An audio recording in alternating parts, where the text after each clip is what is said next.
if you're writing JAMB anytime soon, pay apt attention to this video. That is because comprehension passage question is a very crucial aspect of the JAMB use of English. So you cannot do without it. What will really help you to do very well in your use of English is your ability to answer your comprehension passage questions perfectly. Because if you have 5 questions, that's your 15 marks. Comprehension question cannot be less than 3 marks each. So consider if you have 10 questions and you have the 10 correctly, that's your 30 marks guarantee. So pay attention to this video. I want to talk about the different types of comprehension passage questions and their examples. Let me begin by saying that comprehension passage has to do with the questions that test your ability to read and understand. So when you read any passage, you have to understand every single idea that is mentioned in the passage, and you use the information from the passage to answer the questions.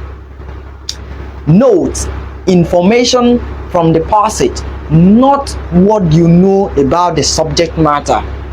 It is not mainly what you know about what the passage is talking about, but what is in the passage. That's what will indicate that you understand the question. So the very first type of question I want to consider is main idea question. Main idea question is always focusing on the theme, the central idea or the message the writer is trying to pass to the audience. Example of such question is, what is the main idea of the passage? You are given a passage and then a question is asked, what is the main idea of the passage? So for you to answer that question, you have to read the passage carefully, then take note of the major points. If the passage is talking about the role of government in the economy, the role of government in the economy, don't take the option that says the importance of education. Don't take effect of climate change, or maybe something related to government that does not encompass role and economy. Ensure you have the major idea stated in the passage. Moreover, to approach a question like this, you read the passage carefully, understand the overall theme, identify the main argument or central points of the passage, then avoid selecting options that focus on just one part of the passage. Then the correct answer should be broad enough to cover the entire passage. Put this into consideration to answer any thematic question or main idea question.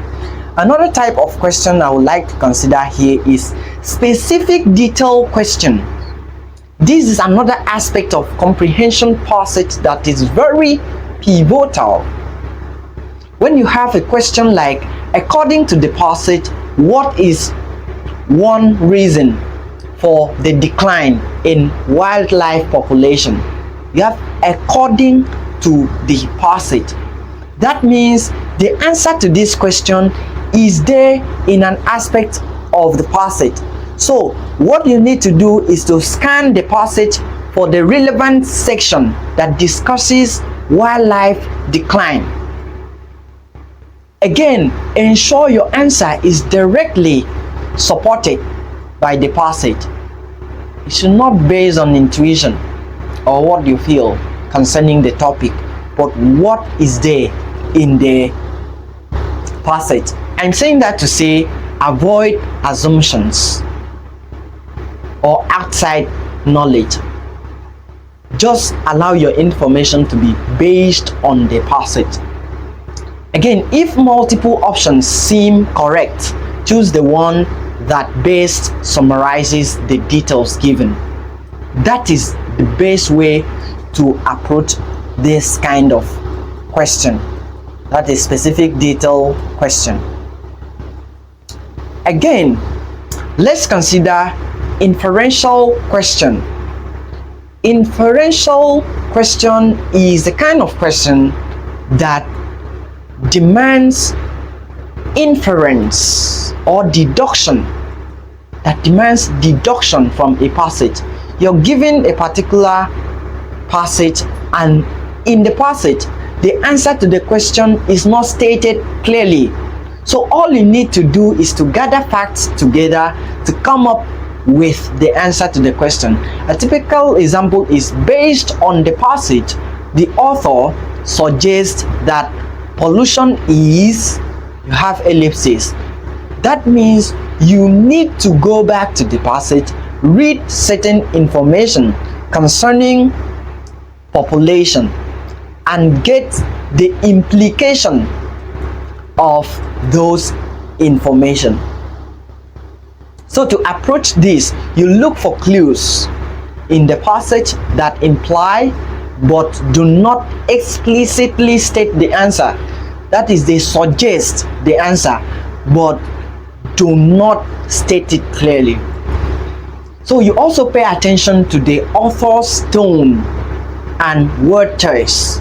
The diction of the author will help you to get certain things. Note when an author is sarcastic, is stating the opposite, is ironic,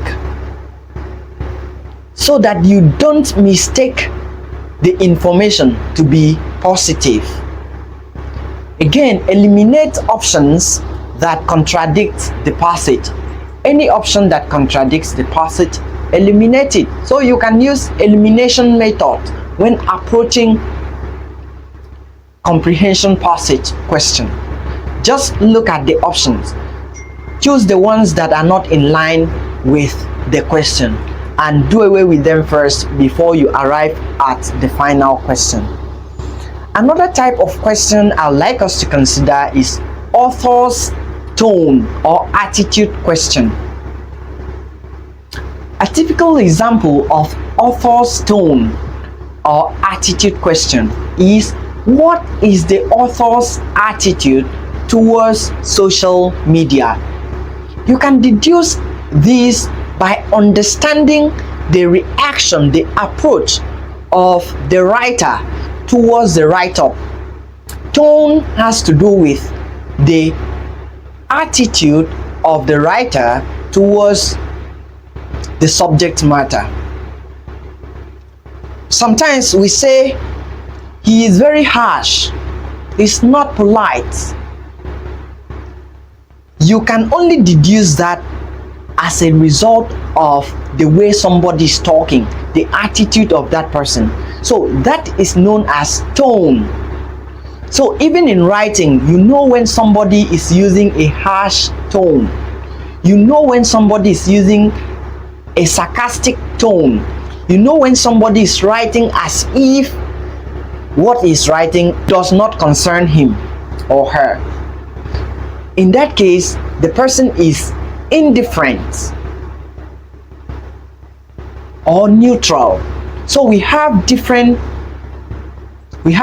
tones in writing. We have supportive tone, we have critical, we have neutral, you have enthusiastic, we have pessimistic when somebody is suggesting something bad to happen, and we have optimistic when someone is suggesting something good to happen.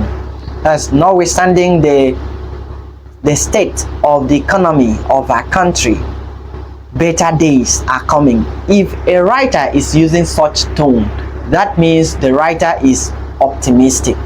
So pay attention to the tone. Determine if the author is positive, negative, or neutral. Avoid extreme options unless strongly supported by the pursuit.